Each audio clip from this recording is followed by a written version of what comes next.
welcome to Final Fights. I am Mark Monroe Hoffmeyer, and joining me is John Iceman Levengood.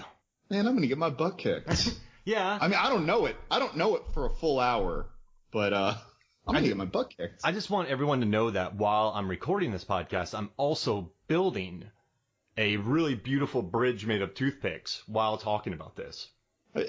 With Zen-like calm. And so, John, I found something out that I'm pretty excited about. I was reading your review for Undisputed, and we love this whole franchise. So when it switches to the second one, Michael Jai White, Scott Adkins, and Scott Adkins, and then Scott Adkins again.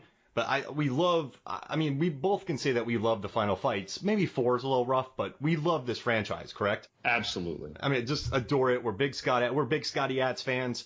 We love watching his stuff. And then this first one, there's a couple things I just want to tell you before we get into the Final Fight. So Chris Kelly and I have been working on the Rocky franchise for Final Fights. And I got to tell you that as much as I love all the Rocky fights, this fight between Wesley Snipes and Ving Rhames was a breath of fresh air. Now, it's obviously meant to be a movie. There's moments where they land 26 strikes in a row. They stand in a pocket with each other against one of the greatest Monroe stands in the pocket with Chambers, who's one of the best heavyweight boxers, and they just slug it out. It's very cinematic, but it's also very grounded. So watching Rocky and prepping for that, and then coming to this was a breath of fresh air. And I was reading in your review that you really loved this fight, but you were kind of worried that they weren't keeping score. Like, they weren't keeping score during the rounds. And so I did some digging, and I wanted to know why, like, if there was, why there wasn't, because in the first fight, when Monroe was fighting the skinhead, there's a ref in there. Michael Rooker's in there keeping track. AJ Merker is in there keeping track of the fight. He's the ref. If a guy drops, they give him a 10 count. But then I started doing some research about this final fight, and there's 4 rounds. And Wesley Snipes gets dropped twice, then he drops Chambers. But I found out that in London prize ring rules, that whenever the opponent gets dropped, they start the new round. So the guy has 30 seconds, and then he has an extra 15 seconds, or 30 seconds and 8 seconds. In this movie, it's 60 seconds. So they get 60 seconds to get back up. And there was a heavyweight bout in 1889 when John L. Sullivan beat Jake Kilrain in 75 rounds. So it's basically you fight till you drop. These guys fought 75 rounds until one guy couldn't go anymore. But then I remember them talking about 12 rounds in this, but I hope that clears up some things for you there, because you kind of said no one was keeping score. Well, I got thrown because it was probably a couple of years ago I wrote this review, but I think that my headspace was that during the movie, originally, so London Prize Rules implies bare knuckle.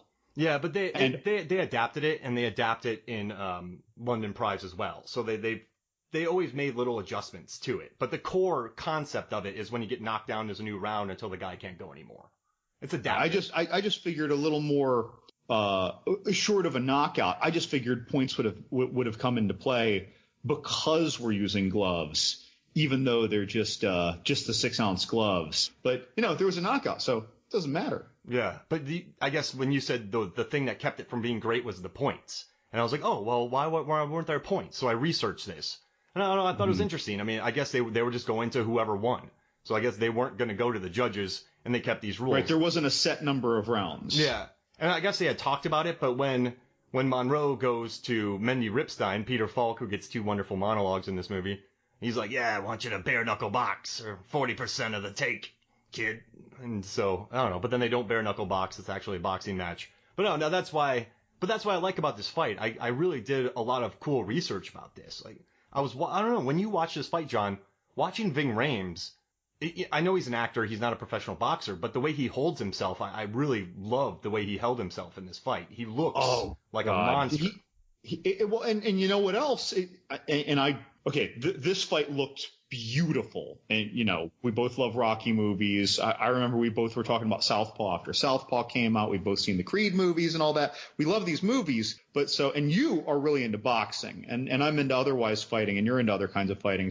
But when I was watching this, it's not that Wesley Snipes doesn't look like an incredibly proficient fighter, but I expect Wesley Snipes to look like an amazing fighter, because Ving Rhames, every time I watch it, Ving Rhames shocks me with how professional he looks. And he even looks, in my opinion, more true to boxing form than Wesley Snipes, because Ving Rhames as Iceman, he has patterns that I can recognize in his physicality as a fighter.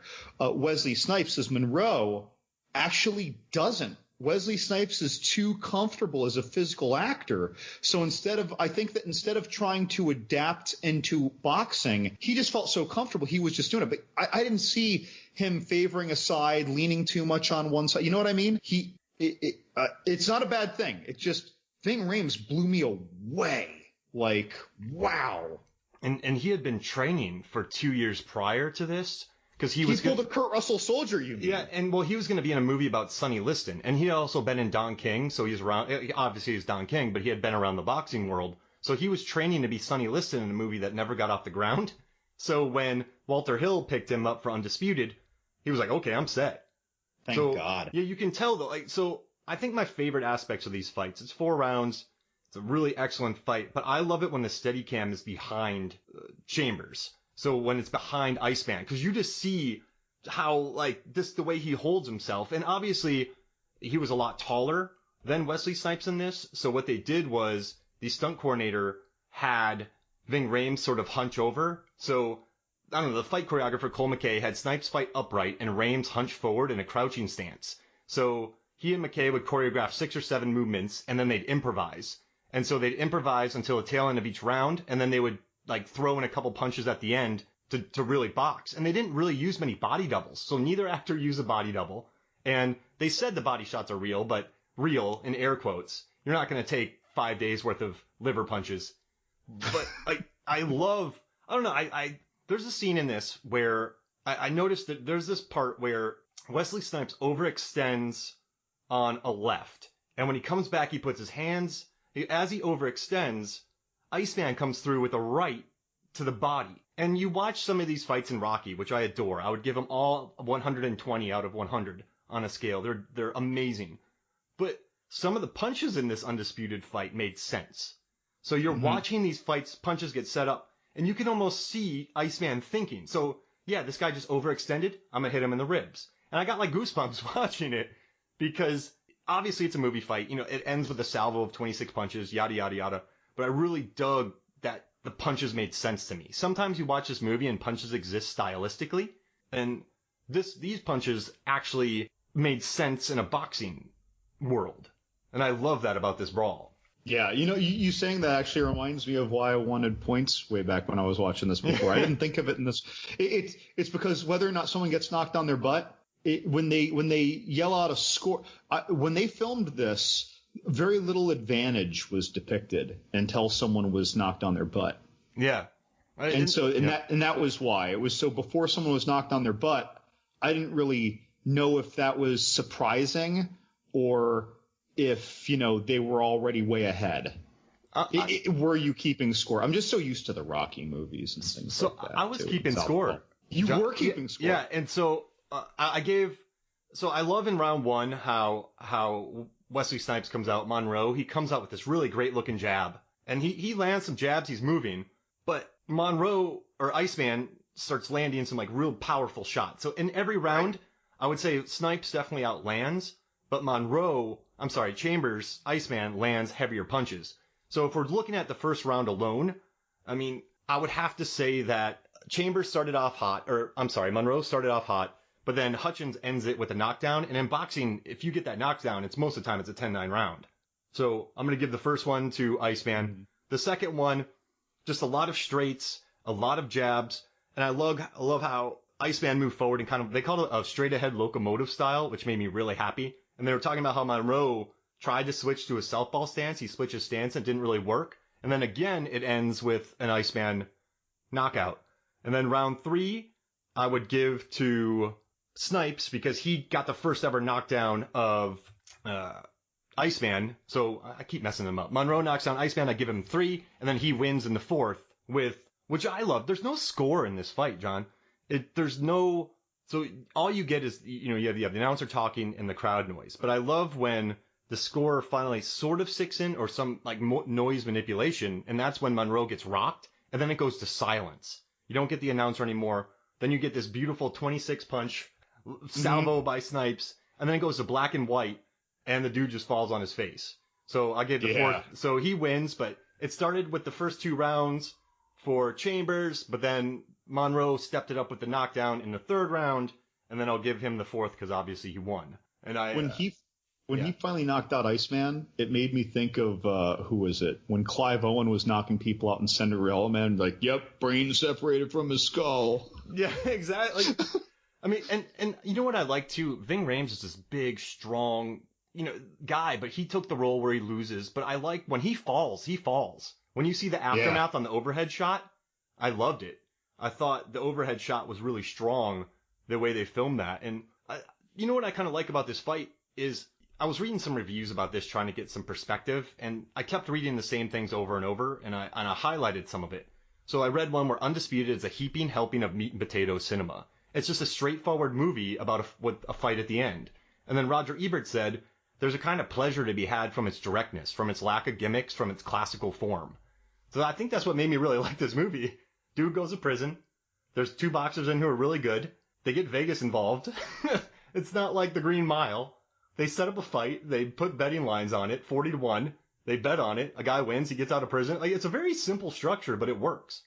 Right. And any complication that could come in, like fixing the fight, bribing someone. No, not the, Monroe wants nothing to do with people helping him, like pulling a Chung Lee and drugging his opponent. No, he wanted nothing. He's like, if you do that, I'll break you into little pieces. Yeah, I love that. And he's like, I'm no chicken shit. And they're gonna give him like X-Lax before the fight or something. Yeah, the Vegas people are like, okay, how are we gonna rig it? No, we're not gonna rig it. Yeah. I'm sorry, it was his little consigliere saying it. It's like, no, he wants this to be a true fight to the finish. But it's like so every time complication could have the kind of things that create. Now, I'm not saying it's a bad thing. Great movies do this. It's important to cultivate, tension. But like all the things that would inject anxiety into the audience is not there. I guess think Snatch, right? Where that's covered on one of our final fights, where Mickey is told to lose, he wins. And then the final fight, he's told to lose again, and then he wins. And then you find out it's all set up, but that's the tension right there, right? Because you're like, he shouldn't have lost. But this movie, you're just like, what are they gonna shoot him? Like, I like this character. And then this movie just moves straight ahead. And this is random, but the stunt choreographer on this was Cole McKay. He got his start working on Three Amigos, and he was a stunt coordinator on Leprechaun. And he's done about 1 million movies called Criminal Passion, like Body Heat, not Body Heat, but Criminal Passion, Illicit Desires, like a bunch of those. Oh my God, it's like the witchcraft sequels. They turn into adult like softcore porn, right? Yeah, and so he's done about 18. He probably worked on all those, but he also did Zombievers, which we talk about on the podcast. He did Wonderful. He did Ingrid Goes West, and he worked on The Rundown. Ooh. So now that was loaded with some fun stunts. So I thought it was pretty interesting the way they worked around this. And another thing I liked about this fight was you watch some fights and it's one punch cut, but there's a lot of 6, 7, 8 punches cut. There's not. I mean, the camera's always moving, so we're looking there. It's basically a fight between Ving Rhames, who was a Mike Tyson-esque champion boxer. He gets in trouble. In the outside world, he goes to prison. In this prison, he meets this guy named Monroe. Monroe is 65, 66-0, and obviously the two fight for the Undisputed Prison Real World Championship, and they fight inside a cage. I do think did you think the camera work, when they're shooting on the outside of the cage did you like that? I liked it more when it got closer from the higher angles. Yeah. I mean, what I'd call wide angle for a fight is what I want, but the cage was just too far out. That's like when you see the pass and the catch all in one shot in a football game, like across the field. It's too much. Yeah. Do you think they were kind of bothered by that big cage they had? They're like, crap, we got to shoot through this cage now. But I mean, they do good. I mean, the camera's always moving. The dolly guy got his money, but I liked it better when they were Steadicam inside. Watching these guys throw leather. That's when I really dug it. But yeah, and I mean, did you like the lack of a score? When you do Rocky, sometimes a score kind of starts building. You get the guitar lick in Rocky 4. You get, when he punches him at the end, it sounds like a plane takes off.